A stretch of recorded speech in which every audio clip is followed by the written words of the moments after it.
India were already 2-0 up in the 3-match ODI series against Australia, and in the third and the final ODI, Rohit Sharma, Virat Kohli were back into the playing 11 for the final ODI in Rajkot. So this time round, Australian skipper Pat Cummins won the toss and he decided to have a bat first. So Australia was starting once again with David Warner and Mitchell Marsh, and these two openers gave a solid start as they scored 78 runs for the opening partnership. But after that, David Warner, he went out after scoring his third half century in this series, and then the power play yielded 90 runs for Australia. Then it was Mitchell Marsh and Steve Smith who started building a partnership for Australia, and Mitchell Marsh was looking really dangerous as he scored boundaries in regular intervals, and eventually Mitchell Marsh was on his way to complete his century before he fell short by just 4 runs.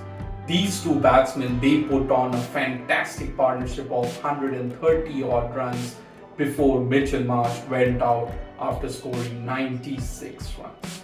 Steve Smith looked good with Marnus Labuschagne, but Steve Smith also lost his wicket in the run of play after scoring a 70 odd run knock. Then in the middle phase, Glenn Maxwell, who was coming back after a long break, he could not do much because Jasprit Bumrah bowled a brilliant Yorker to dismiss Glenn Maxwell for just 4 runs. But then Marnus Labuschagne was looking really good at other end, even though wickets were falling at regular intervals. Labuschagne went out after scoring 70 odd run knock before Australian skipper Pat Cummins scored some useful contributions, and that helped Australia score 352 runs for the loss of 7 wickets at the end of 50 overs. And for Team India, it was Jasprit Bumrah who picked up 3 wickets, and then Kuldeep Yadav picking up 2 wickets. So chasing 353 runs for victory, India needed to get off to a good start. But the problem for this game was India did not have a designated opener, as they did not want to bring back KL Rahul to the opening position just before the World Cup. So India had promoted Washington Sundar to open the innings with Rohit Sharma.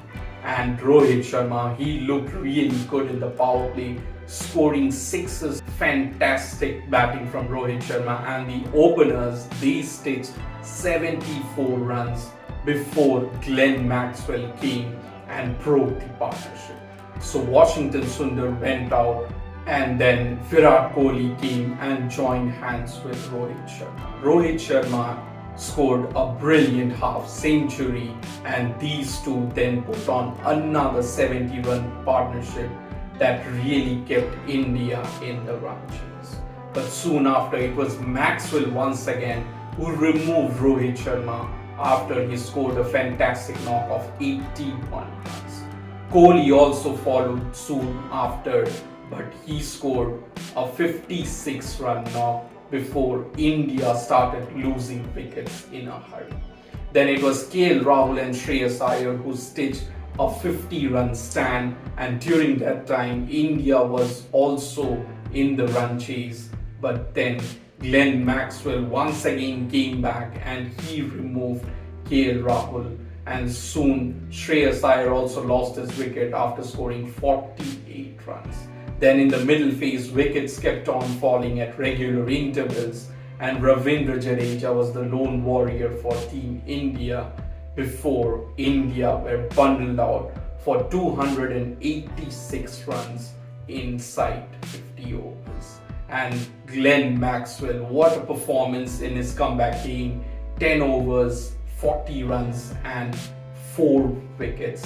And Josh Hazelwood also picking up 2 wickets, and that gave Australia a consolation victory by 66 runs in the final ODI. And so Glenn Maxwell, what a performance with the ball, 10 overs, 40 runs and 4 wickets. He was awarded the player of the match in his comeback ODI.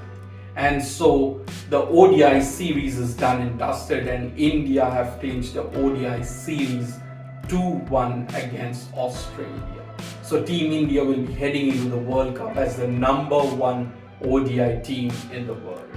And so all the squads have been locked for this year's 2023 Cricket World Cup.